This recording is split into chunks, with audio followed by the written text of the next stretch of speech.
I'm very pleased today to introduce my friend and colleague, David Dubois. David is a professor in the Division of Public Health at the University of Illinois at Chicago. He was an undergraduate at Oberlin, got his PhD in clinical psychology from the University of Illinois Champaign-Urbana. He spent some time as a professor at the University of Missouri before he went to Chicago. He has done research in many areas. The place where we overlap is his extensive work on mentoring. In the context of his talk about translational, or in a Center for Translational Research, I should call attention to the fact that he has twice been a winner of the Society for Research on Adolescence Best Book on Policy Award, once as the co-editor of the Handbook of Youth Mentoring, and then again as a co-author of a book whose title I had written down on another piece of paper, with one of his mentors, Bart Hirsch, on after-school programs. So he knows something about conveying research to non-researchers. Some of that he learned when he was a Grant Foundation Distinguished Fellow, which not only gave him some research money, but allowed him to spend essentially a year embedded in the state of Illinois' Big Brothers Big Sisters program, where he saw on the ground how research is or is not used. We're very glad to have him here to speak to you. David, welcome.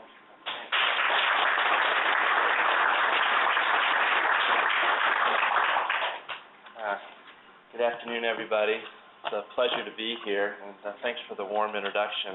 And I just wanted to kind of put in a plug for the bed and breakfast where I'm staying. It is very good. There was a gourmet meal last night. I just had a wonderful breakfast. Great conversationalist, the host, Steve and Mary Agnes Hamill. And I hear it's by invitation only, but if you can snare one, you're in good stead. But no, it's just really been a pleasure to be here. I'm looking forward to, the rest of my time and getting a chance to talk more informally with many of you here. And look forward to hopefully allowing time today to have dialogue with you all. So I hope you'll, be thinking about those questions or comments, counterpoints that you might want to, share when we get to that stage of things. I'm going to try to talk for no more than 40 minutes, if I can constrain myself on this topic I'm somewhat passionate about. And, if there is a kind of a pressing point of clarification, or I'm simply somehow getting myself confused, which happens as I'm going through this, please, don't hesitate. Just pop a hand out or shout out. But as I say, I'll try to allow some time for more free-ranging discussion toward the end. So what I'd like to do today is talk about these translational frameworks, as I'm calling them, for evidence-based practice and positive youth development. And just to go over briefly what they are, how they tend to work in broad strokes, and then really take a critical look, as promised by the title of the talk, on how they are measuring up according to some questions one might ask of frameworks such as these, if one's interest is in having them do good, which I think is a shared assumption they wouldn't hopefully disagree with. They're trying to actually better society through, when I used to walk through Oberlin's chemistry and biology, I think they had these two slogans. Was it better living through chemistry and better loving through biology? They had a little thing that, it's like, better youth through evidence, I guess, is the mantra that, these would espouse to. And then talk a little bit about, if I'm not too truncated, about what a research agenda might be. So rather than, give my pronouncements about what I think these frameworks should look like, I think they've had enough expert input at this point. I think they need more research. And it's a bit of an irony, if I can use that word, that frameworks about evidence don't seem to have been put through the evidence ringer. So I'm stealing my punchline there, but so we'll take some time on that. Translational frameworks for evidence-based practice in positive youth development. There are several ones out there. This is by no means an exhaustive list, but I would say these tend to be the ones that would, be at the forefront of most people's thinking out there in both the research and the policy and practice realms for folks who are looking at this kind of information. Blueprints for Healthy Youth Development, which used to be Blueprints for Violence Prevention, and changed their name and broadened their focus somewhat with the increasing emphasis on positive youth development out there in the field and policy. What Works Clearinghouse out of the Department of Education. National Registry of Evidence-Based Prevention Programs and Practices out of SAMHSA in the federal government. CrimeSolutions.gov/model program guides are going to be merged. This is out of the Department of Justice. And Coalition for Evidence-Based Policy, which as I understand it is freestanding, although has a collaborative relationship with those in the federal sphere. So the primary supporters of these, as you could gather from that, are federal government, but you also have some philanthropic community. Annie E. Casey Foundation, for example, is a big funder of Blueprints. So you can imagine that foundations are excited about this idea as well of like, well, if we can only get the evidence out to our grantees or to the communities, then we're going to have a bigger impact, and let's come up with some strategies for doing that. So what is that strategy? Well, they vary, of course, as you would expect, based on the the particular framework you're looking at. However, there's more commonality than I think there is difference, and the commonalities are that programs are screened for whether they have been evaluated in a RCT, a randomized controlled trial, or a high-quality QED, quasi-experimental design. So there is some credible plan kind of comparison group, although it wasn't by lottery or flip of a coin whether you got into that or not. You have evaluation experts assess methodological quality of the studies and, of course, the outcomes that were produced from those studies. They apply a rubric to those ratings and come out with some type of final, for the most part, unidimensional endpoint in Blueprints, which I'll spend most of my time talking about today since it's the most clearly connected to positive youth development. Their determinations come out promising, model, or neither. They don't really give it a label. Over in Model Programs Guide, they call it insufficient evidence. But they reviewed something like 1,100 programs, and only a minority of those, only 10 actually in the model range, and then I don't know the promising, but it would be a minority of those by significant measure, I would gather. And there's a brief, usually narrative summary of what this program involves and what the findings are that goes along with this kind of endpoint classification, if you will. And just as a brief aside, being mindful of my time, just even out of the box here, but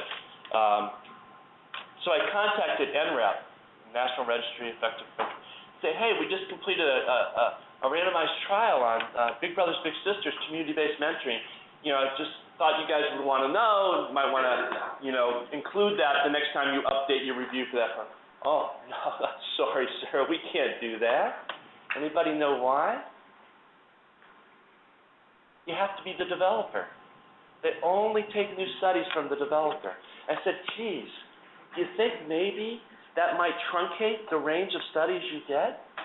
Oh, yeah, we're aware of that. Thank you. So this is the inside world. I'm still scratching my head on that one. I came back a couple times to clarify it. They're primarily concerned, as you can tell, from what I described in this cartoon, just to drive it home, impact. So is there some moving of the needle of outcomes people would care about that we can attribute to the program? So internal validity, those of you and students in training here. So we have the wolves asking my question, are we making an impact? That's really the driving question for this framework. So how do they measure up?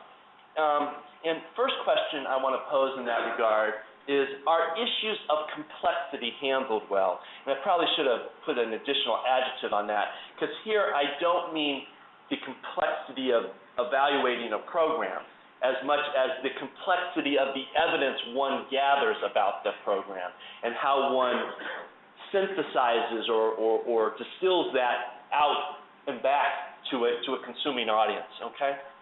I love this quote, and one of the things I want to do in this talk, to being critical, is to also criticize myself and realize that, making sure that you realize that I'm including myself in many of these criticisms.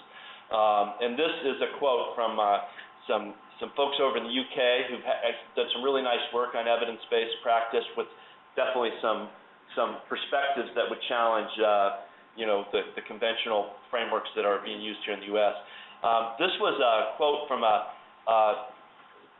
two scholars who looked at 5 meta-analyses of youth mentoring and looked at how they agreed on the advice that they gave for policymakers, right? And mine was one of them, right? The evidence has been sorted and appraised, and we appear to have a range of rocky outcrops rather than the hoped-for brick tower. What we have shown is that evidence never comes forth in some pure form. It is always mediated in production and presentation. Our claim is that a false expectation, going by the name of quest for certainty, has gripped those conducting research synthesis. It is this collective ambition to generate concrete propositions that decision makers can set store by that is the root of the problem. And despite being included in their critique that I was probably eager to kind of boil things down for recommendations, I can't help but agree with them. And of course they showed how variable those recommendations were across 5 analyses within the same general domain. So what are some of the particular things that would be complexity that you'd want one of these frameworks to handle? Well, one of them is subgroup differences. And this is not, I'm going to talk later about other populations not included in your study and so forth. This is within your, group of participants, which is going to be more homogeneous typically than the full range of who might get this program. But just to start with that, is it consistent across subgroups, right? And can you make it to model status, for example, if you have subgroup differences, right? Well, girls benefited, boys did not, vice versa. Sure, as long as the main effect comes out, and neither group gets harmed. Does the consumer want to know that? Well, it's reported there, but it's not, when you go to the website and there's this nice young person saying, these people know what works, and the idea is you kind of get to the summative, those ratings.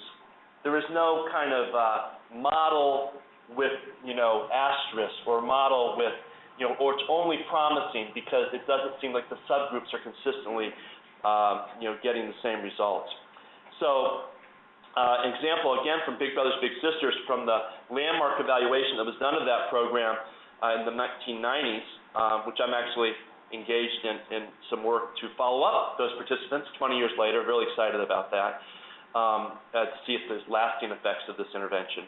But there were some real encouraging results by most people's assessments of that trial in the 90s. And this was the era of midnight basketball, those of you old enough to remember that, where the youth programs were kind of coming under critical scrutiny quite a bit in the federal government. And so it was really a breath of fresh air to have this evidence that something worked and some of the other evaluations weren't coming out, as promising. So it's designated as promising or effective on multiple frameworks. But when folks, my colleague Gene Rhodes and others have looked more closely at the secondary analyses and the findings, they've detected some pretty interesting subgroup differences. One of them is that for about 1 in 5 youth in the treatment group who were assigned mentors, their relationships lasted less than 6 months.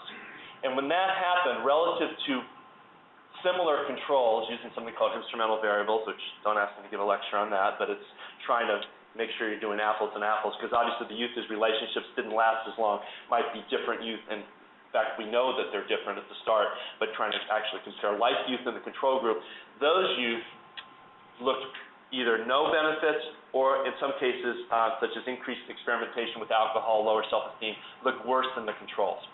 So is that important? Should that be highlighted? Should it be rated? These are questions, right?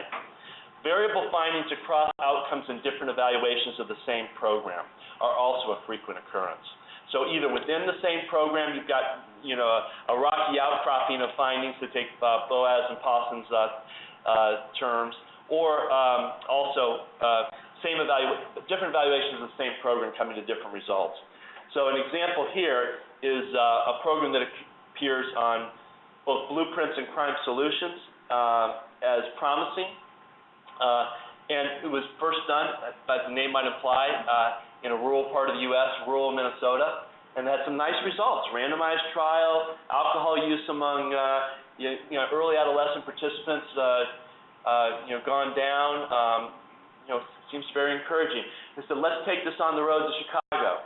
Let's go to urban center and really do this. They got butt-kissed. They got nothing. And they're working those data like we all work data when we come back. And you spent 4 or 5 years, 6 years, 7 years. They got nothing. No main effects. Couldn't come up with subgroup differences. It's still promising though, right?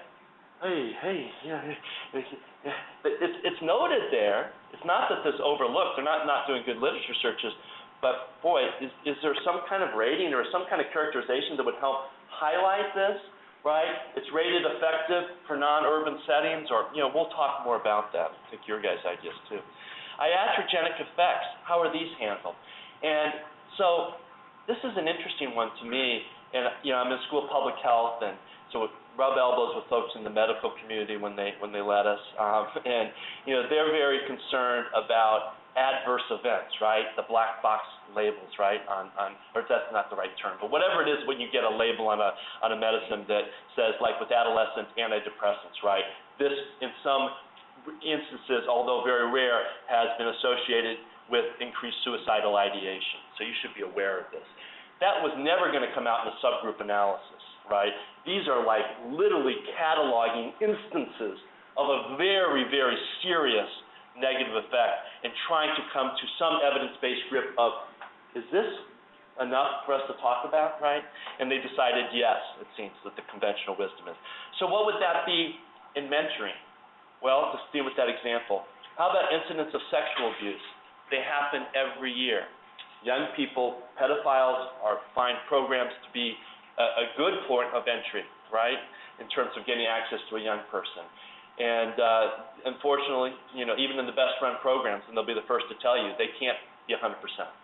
So should somebody know that, right? Although rare, reported only in one instance in this study, there was, what have you. So how much should that go out there, right? So these are interesting questions. Consort, by the way, which is the kind of dominant paradigm for reporting out findings of randomized trials in medicine, includes this as something you're supposed to report in all trials. So that's the first question. Second question I wanted to pose is, are biases in types of strategies or programs avoided? In other words, you would hope that a framework like this, with the end point being helping young people through intentional strategies, that you would not be, by virtue of your method, be leaving some out of the consideration, if at all possible, okay? And I would submit that that is, in fact, what has happened. Particularly, I couldn't resist a couple Bronfenbrenner-esque allusions at the societal or macro system level, as well as those at the entire community level, are likely to be underrepresented. Why? These are, if not impossible in some cases, very, very expensive and difficult to study using the types of RCT or high-quality QED designs. So at the macro level, how about Affordable Care Act? Is that going to change young people's positive development? Should we care? How do we assess that? Common Core, those of you in the education realm, may be huge for young people's academic success. Immigration reform. Exosystem, Harlem Children's Zone, also known as Promised Neighborhoods in the federal landscape right now. You might say, I know there's a randomized trial of that. Randomized lottery trial of whether you got into Jeffrey Canada's sponsored school. But the Children's Zone is supposed to lift all boats in this area. That randomized trial, not done, right? Boys and Girls Club, intended to help a whole neighborhood. Our doors are open. It's free membership. Come anytime you want. It'd be wonderful to know about those, right? They're not on any evidence list. Nothing. I'm not Big Brothers Big Sisters. It sounds similar, but it's different. It's not matching youth up with programs, but bricks and mortar drop-in after-school program. Of the 10 programs with, and this is what we looked at in the research Steve mentioned with Bart Hirsch, and what Bart's research before I became involved with him also had already really begun to establish, there are programs embedded in these settings that seem to be poorly implemented typically, and what can be discerned at least, it seems aren't the drivers of what's good happening for young people. But they provide a context sometimes for relationships to develop and for other things to happen, but it's the fluidity and the kind of, many of these youth call the Boys and Girls Club a second home that transcends that I went there and got the Smart Girls curriculum, right? So, walking kids home because they're in a dangerous neighborhood, staff going out of their way, and really providing just on-the-fly mentoring all the time for young people. So, of the 10 programs with model status on blueprints, remember that very elite 10 over 1100, do your math there, right? On blueprints, only one has a community-wide component. That's positive action, which I've done some research on. With an asterisk, I already write too much on slides as it is, that part of the program's never been evaluated, right? So it's too complicated to evaluate and do it in a random. So while it's there, it's a wonderful kit to do this. Get businesses involved. Make sure neighbors know about being positive and thinking good things, and you do good things, you feel good, and you want to do more good things, and you help young people do it. No, not that. So really, I would say none. Orphan programs, this is my language, thinking about orphan drugs from the medical realm. Those developed at the local grassroots level and outside academia are also less likely, I would submit, to receive required types of evaluation. So I was just talking with the Ithaca Youth Bureau, in terms of a program they have very similar to this one I have up here, a long-term commitment to a young person from elementary school through, in this one it's getting into post-secondary education. So, you've developed that program. I assume it was a locally developed program.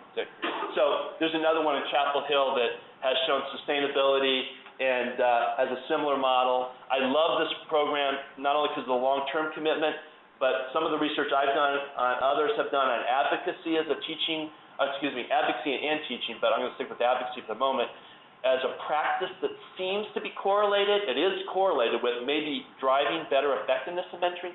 So mentors not just having a good relationship, but actually advocating for the youth. And they have a very specific training and guidance for the community volunteer, no special training, but we want you to check in and get to know the youth teacher. We want you to write a letter introducing yourself to each of the youth teachers. We want you to partner with the parent to go to the parent-child conference. And by the way, we also have a fund available. If you see something that's an interest for this young person that would help them develop a strength or an area of interest, you can apply for that and get them into that art class, right? And so quite interesting from a positive youth development perspective, but limited evaluation. They did a kind of internal one that was trying to do some of what you would want to do to get on these evidence lists, but I suspect it won't make it on that, given that it wasn't, it fit into the parameters. So another question, are issues of external validity adequately considered? So what I mean by this is the extent to which available evidence of effectiveness extends across settings, populations, perhaps other dimensions, those would be the two biggies, that are representative of the likely context of use. So, obviously, if your program is only intended for 10 to 14-year-olds who are, not already, involved in the juvenile system or the child welfare system, then you don't need to show it. It's clear, but we're talking about usually a lot of these programs have quite a broad spectrum, and yet the research may be based on only a sliver of that spectrum of intended application. And these issues of external validity, I'm by no means the first to comment that they have been under-attended to in these frameworks. It is a view that I adhere to. Lawrence Green and Glasgow, I don't know his first name, but he's well regarded and known in public health. These are really the two major public health evidence-based research to practice gurus. They wrote a really nice paper in 2006, and they proposed a set of criteria for expanding, they call it an imbalance on external validity, and expanding these frameworks, some of which I talked about today, to include more attention to rating. So has it been tested on settings that are representative of those that one would want, for example, with populations? Project Northland would be an example of the importance of that, which I already mentioned. I'll just give a quick example from some research I did with colleagues at DePaul University. Kathy Grant, faculty member there, had the bright idea that she does a lot of really great basic research with young people from really challenging areas, urban areas, including that right there in Chicago, as you'd expect. And she said, what about all these programs that are out there? There's been a synthesis of school-based mental health behavioral programs. How do they fare when programs like that are done with low-income contexts and challenged urban schools and the like, right, and the different kind of environment that young people are leading after they learn their conflict mediation skills or social skills, and they're going into a different context than other youth. And while the earlier synthesis had found overall promising results for school-based mental health programs, when we pulled out the low-income urban ones, there was nothing. We actually supplemented the more recent trials. So it was a stark contrast. And so you can start to guess and to hypothesize, well, why is it that it's really, and in some cases we actually saw conduct problems seem to actually, in some cases, increase for the youth who've gone through some of these programs. But we can talk more about that. But again, the idea being that, this generalizability across settings shouldn't be taken for granted.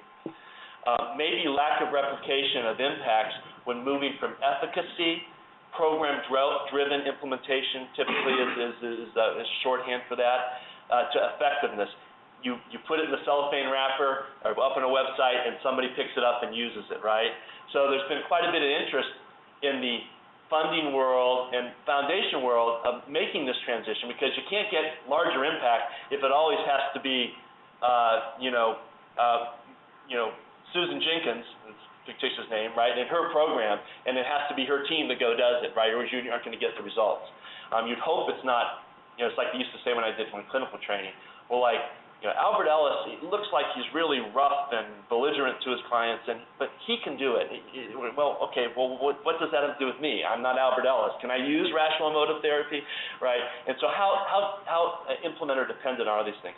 And so there's a wonderful article by Eisner, definitely generated some lively discussion, arguing that there's a pattern there for attempted replications of programs, at least in the crime prevention area, that appear on some of these websites or in the general notion of what's effective, that when tried out by other folks, they don't replicate. And so he says, should we take the cynical view, that there's kind of an over-massaging of data or just unconscious biases to try to, eventually just make this work because you're really a true believer in it? As I was taught in grad school at one point facetiously, don't let the data get in the way of the truth.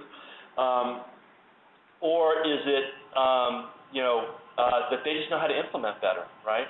Either one of those are important questions, but if either one is true, if there's this tendency, we need to know that. Somebody picking this up needs to know there's something here that, I would feel much more confident myself giving advice to those in the policy or practice realm if that transition had been made. So you would think perhaps these model programs on blueprints they're the elite of the elite, right? But 4 of the 10, at least looking at the references there on the website, all the evaluations are conducted by the developer. So again, I leave it to just contemplation. Are key concerns for translation and practice readiness considered? So this goes beyond external validity to actual usability, right? Can this be something that out in the real world, right, when it's not your graduate students funded by a grant, right, and you're paying the agency to help, implement this particular program, right? So what's the intervention acceptance out there in the broad world, right? What's the feasibility of implementation? What are the opportunities for program adaptation, which is going to be huge in almost all contexts? Does it provide opportunities for you to adapt, right? Costs. How expensive is it? Sustainability. Have they shown that it can plant itself in a setting and sustain itself over time? These are all concerns that somebody on the user end may be concerned about, right? And may be critical for going to scale, ultimately, with impacts. But again, have really received only descriptive and partial consideration and frameworks. So positive action, of which I already mentioned I have been involved in doing research on, when we looked at that in Chicago, we had serious challenges with implementation. And this was over 6 years we worked on this and had extra staff, going in, which was much more like an efficacy trial in that regard. We didn't just hand it over to them. We did a lot of technical assistance, including from the developer herself. After that many years, I think 2 had gotten to kind of a high level of implementation. Maybe 3 were, just could be acceptable, and 2 were just not getting there. And also some qualitative research suggesting that the cultural relevance of some of the material wasn't making it as well from the teachers and their viewpoint of what the students want. So that goes to acceptance, what I mentioned. These are all things somebody might care about. So I love that there's the life skills training program. Somebody picks it up, Gil Botlin. But what about, have they shown acceptance of teachers and students in urban schools? Do they find this kind of relevant, non-offensive to their lives, right? Because, social programs, by and large, I would submit, are not like medicine, where it's like, well, it's not going to taste good, but, you should, go ahead and do this, and people will take it. They have to feel like it fits and is relevant and is meaningful. People will vote with their feet, not implement it or not participate. And finally, do translational rubrics have well-established reliability and validity? And that's that research question, right? And this is also from the UK, Sandra Nutley, who is really just a great, and her colleagues, synthesizers of what's out there on evidence and how to think about its use in practice. So I'd highly encourage you to look at their work. They've got a couple different books and probably articles as well. This is from one of their books. As anyone working in the field of research use knows, a central irony is that the only limited extent to which evidence advocates can themselves draw on a robust evidence base to support their conclusions that greater evidence use will be ultimately beneficial to public services. So what might we do if we were going to study the reliability and validity of these tools?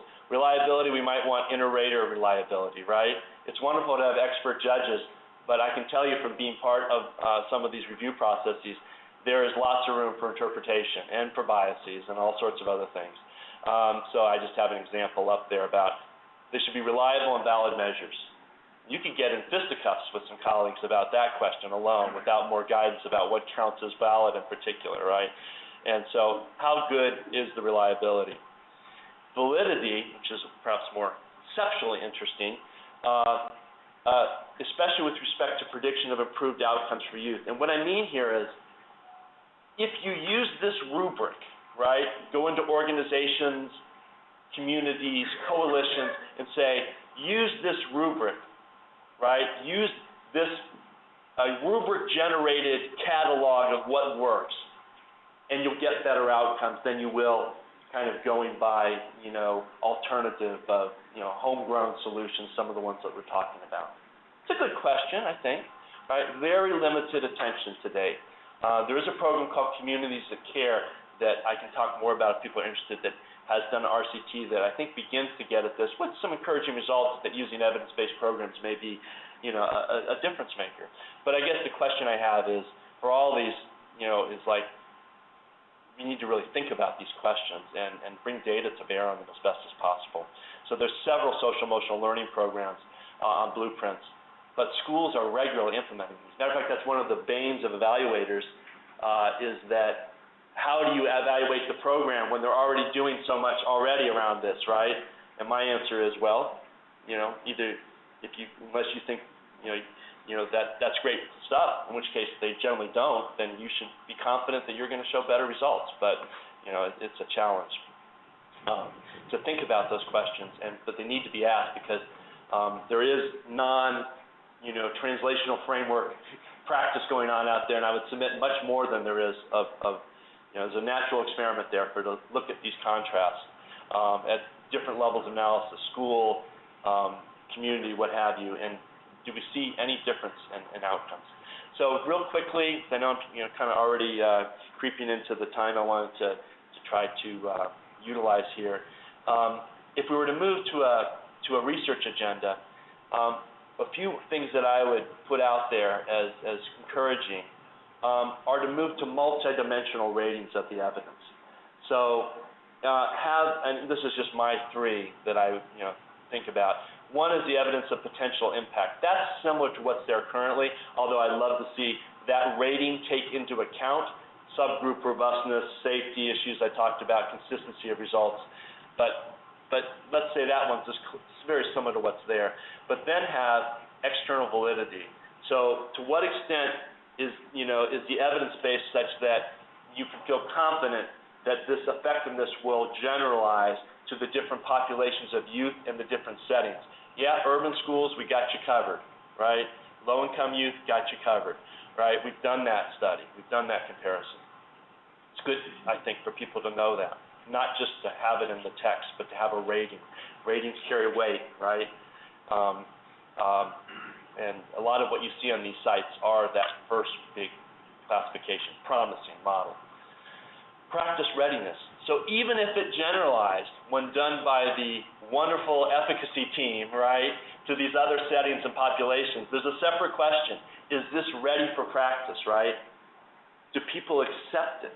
The endpoint users, youth, teachers, youth service providers, parents, whoever the relevant people might be. Is it feasible in a real-world setting without a special grant to do it? And there's a concept of usability, which I won't try to capture, but it gets at some of these same issues. And then sustainability. Is there evidence that this is something that can actually be institutionalized in settings and become part of the fabric of that setting so that it's not a one-shot deal? Because if we're really trying to change population-level impacts, we might want to see that long-term horizon. Development of these such enhanced rubrics, if I can be that bold to say they would be enhanced, it's an empirical question, I'll agree, can be informed by kindred efforts that have occurred other places, some in the scholarly literature, some in other areas of the evidence rubric realm. Colleague Jeff Valentine and Harris Cooper have a wonderful, it's kind of a bit of a ponderous name, the Design Instrument Assessment Device, but it really gets at looking at any study and having separate scores and assessments of things like the external validity issues I've talked about. Proposed quality rating criteria for external validity, I already mentioned those from Green and Glasgow. And there's a couple evidence rubrics out of the health it is an industry, but the health field. And interestingly enough, they're more ecumenical in, the kinds of evidence they consider, which I'll get to in a moment, but also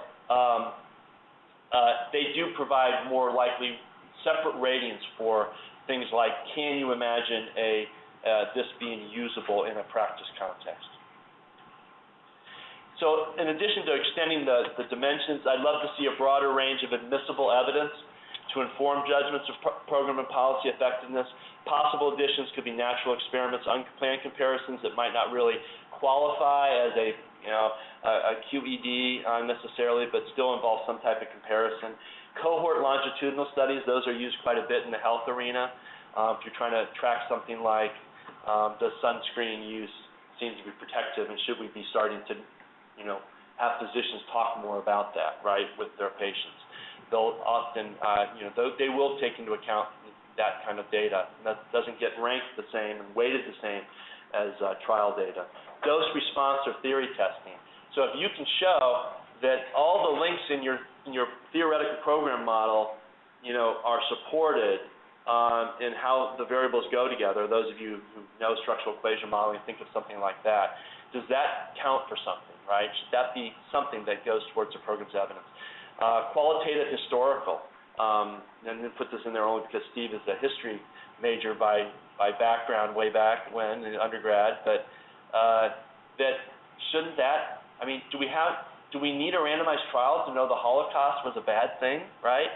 Do we need a randomized trial to know that civil rights movement was good or that immigration reform or the minimum wage, which we actually know people are trying to bring data to bear, but there's no randomized trials and I'm aware of for that, but it doesn't stop people debating the evidence, right?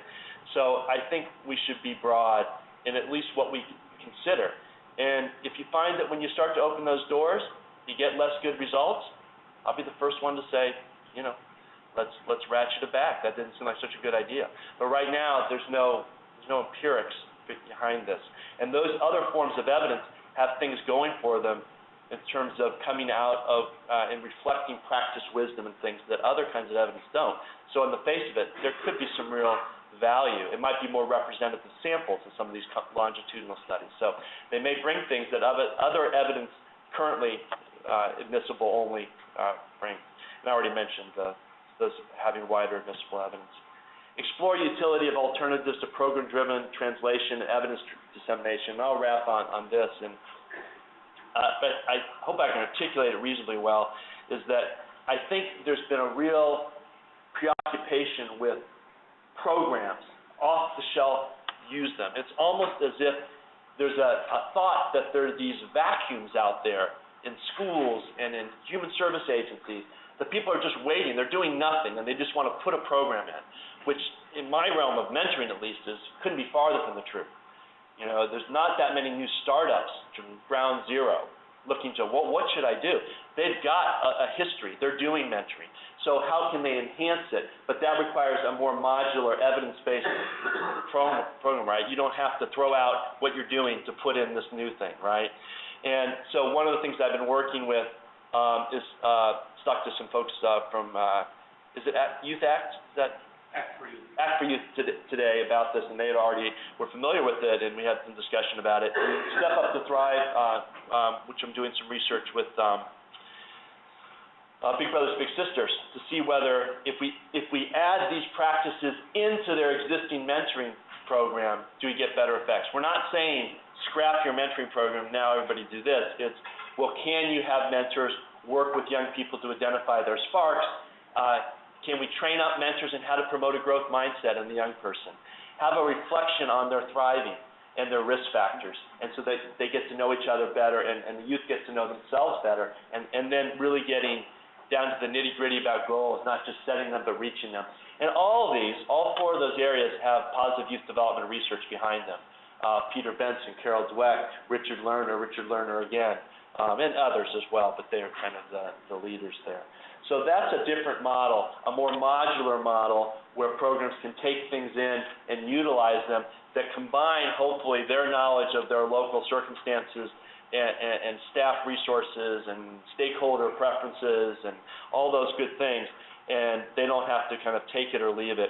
As Lawrence Green said, which he believes in a much more community-driven process in all this, is break the intervention-based research and planning habit, in which he means this off-the-shelf program, but really go in and figure out what's going to work best in a given community or setting, and then test those frameworks against different outcomes. I kind of gave the big distal one of, you know, when you use a given framework versus another, or an enhancement of a framework versus another, do the youth benefit differentially where those are used? But I think there's more proximal ones that you could get a handle on more quickly, right? Ask practitioners and policymakers, do you find this an acceptable framework? Does this meet your needs, Ms. Policymaker, you know, Mr. Practitioner, right? Or does this other one that has external validity and has these other, it's more ratings, might be more complicated. Maybe they won't want it, right? I'm not saying I know the answers to these things, but they're questions that can be asked. And if we believe that acceptance is an important part of any intervention, and this is an intervention after all, with the practice and policy community writ large, then we should be caring about what the receivers of that are thinking. And then intermediately, we might look at the programs and practices implemented and see, are they reaching desired populations, perhaps better when they have more flexibility and can be more modular and nimble? Is there better dosage, participation, maybe it's more acceptable, better fidelity, because they came up with a plan that was actually doable rather than one they felt they had to do because it was all or nothing from a program, and sustainability. So, and then I already mentioned the distal. And I'll wrap on that, hopefully at least some amount of time for us to dialogue. Thanks for your attention. Appreciate it.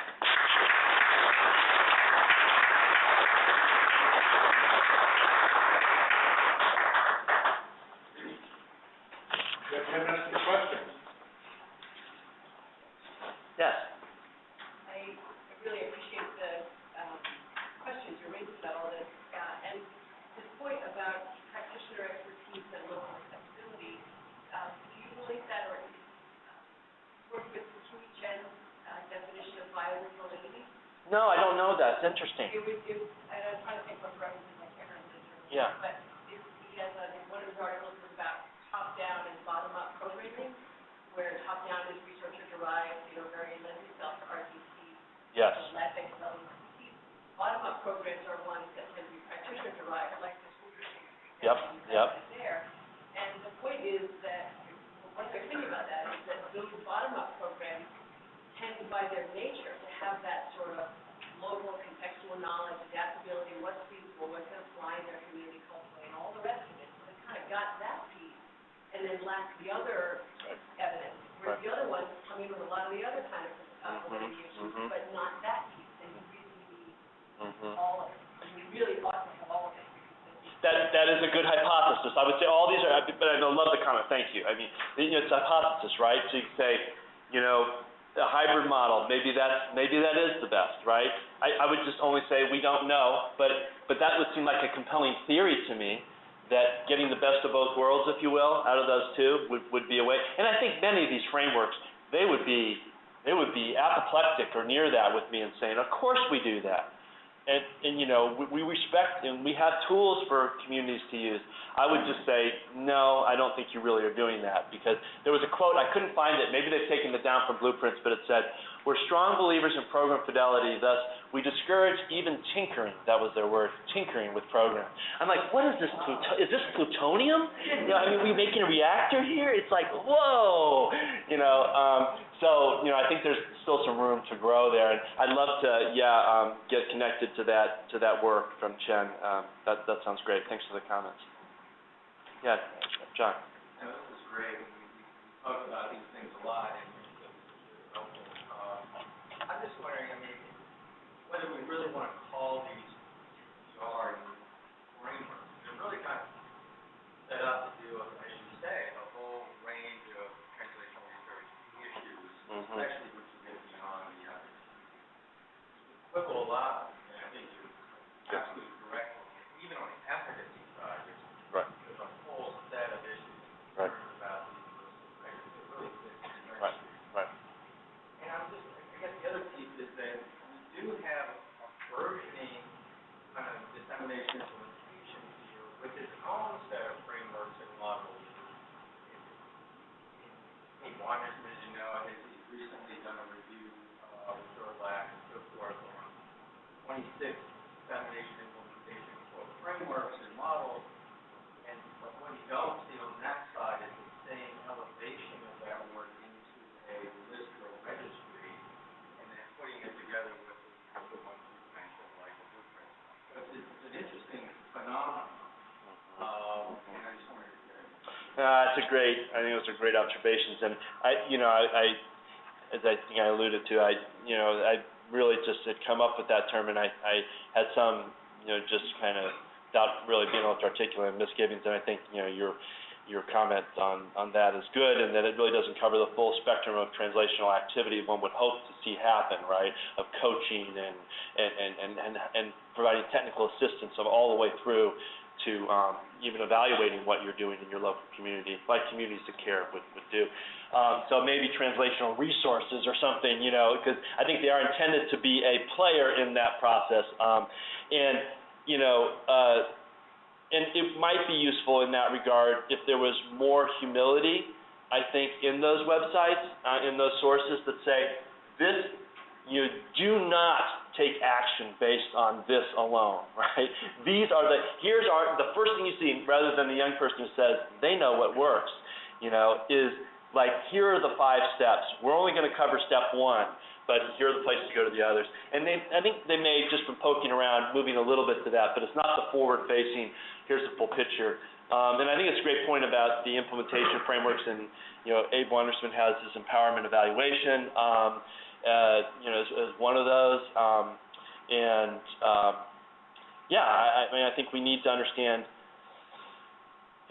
what it takes to get good implementation done, regardless of whether it's homegrown or top-down, because implementation's a bear, and anybody who tells you it isn't is often la-la land as far as I'm concerned, because you get up close to any program, and in my experience, there are implementation issues, and more often serious ones, and that could be a local plan, right? I mean, not just, I don't think it's, I didn't mean to imply that the implementation, not saying you're saying it was, but that the implementation nut is cracked by allowing kind of bottom up. I think there's, as I think you were articulating there towards the back, there's a plausible hypothesis that it should be better when there's that kind of opportunity for local adaptation and betterment. I have a colleague at University of Illinois Chicago. Fun fact, we went on strike this week for 2 days, but I won't get into that. It was very interesting. The faculty went on strike. It's a whole other thing. But he's one of my colleagues there. Just thought I'd keep you up in the news. It didn't make national news yet. Ed Trickett, and he's looking at, these issues around sustainability, and he has done a pretty, I guess, extensive, I've yet to see the write-up of it, of looking at programs, evaluating the literature, and then going back and trying to find out if there was any sustainability. And the best he can say we can find is like shards of sustainability, that there's some remnant of that there, which may not be a terrible thing if it was kind of in an organically evolved, adapted version of the program. Perhaps that's a good thing, right? But what I get from him is it's like they generally disappear, and more often than not, it's a shard of what was left over. Yeah, we still do that Sparks thing, right? But the other stuff we haven't found much use for, right? Where it's like really, they seem to have lost the heart of what was the original plan, which was fine and well, and they were happy to do, because typically there's grant dollars that come to settings when they help with the RCT and all those good things. But good food for thought. It's helping me. I'd like to write this up at some point. Steve knows how much I like writing about evidence translation. That's an inside joke, because I've got a paper about a year overdue for him. But yeah, these are good things to think about for positioning some of the thoughts and kind of anticipating what some folks like yourselves might be thinking about. Any other comments or questions? Any challenges? Maybe not, because I'd love to hear these. Yes, in the back. I'm curious whether any of these models or approaches take into consideration who's in the process to lead people who are making decisions, who's around the table, all the process, and how that affects implementation of sustainability. Yeah, as John alludes to, there's this really burgeoning literature, at least especially at a conceptual level, on how to do implementation and think about it and maximize it. And I think you would find the notion of having all relevant stakeholders to be very much a part of those frameworks, right? Or that you should be ready to pay the price down the road, and that includes, of course, youth being at the table as well. But I'm not really super familiar with the specifics. There's like Communities That Care, which is the one that would appear on these lists, and I've done some practice work with that way back when, where I saw the community groups form, and they would say, get the police chief or somebody representing law enforcement, get the schools represented, get parents represented, and I think they would have a youth on there, as I recall, or some youth representation. So there was some attention to that, but then, of course, people who really study these stakeholder input, like what kind of voice do they have at the table, right? And how does it really play out? I'll give you one other good example if you're interested in a framework that I just thought of that is very explicit about involving all relevant stakeholders. It comes out of public health. It's called, I referred to it at one point in the PowerPoint, but I may not have mentioned it. It's Precede, Proceed. Larry Green. Yeah, so there, really the argument is you better go to that literature, kind of the best of both worlds idea, but you better listen to your planning group as well. And actually they put theory in as the third leg on the stool, as I understand it. And they, say your job is to, try to bring your community needs assessment and your wisdom to bear with this empirical literature and come up with a plan of action, right? Which could involve a whole program you're doing, but I think there's the idea that you might need to go a more modular, nimble approach to fit something to your particular setting. And they get into things like rating the different options that you come up with from the literature and wisdom.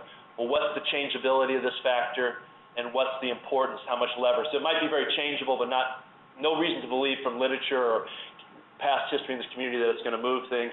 Something's the opposite. It could really move things, but it feels like, how are we going to change minimum wage for fast food workers in our community, right? And so they try to give some guidelines for how a group like that could actually move forward using the literature as a part of what they're doing, but not being kind of as driven by it as perhaps some other approaches would be. Like Communities of Care feels to me a little more, well, for example, they have a prescribed list of programs, right? So it's not like you go out and, you can't add to the list, at least be within their model. So. Appreciate all you brought to us, David, and I'm glad you had an appropriate audience to Yeah, thank you. It's wonderful. All right, thanks, everybody.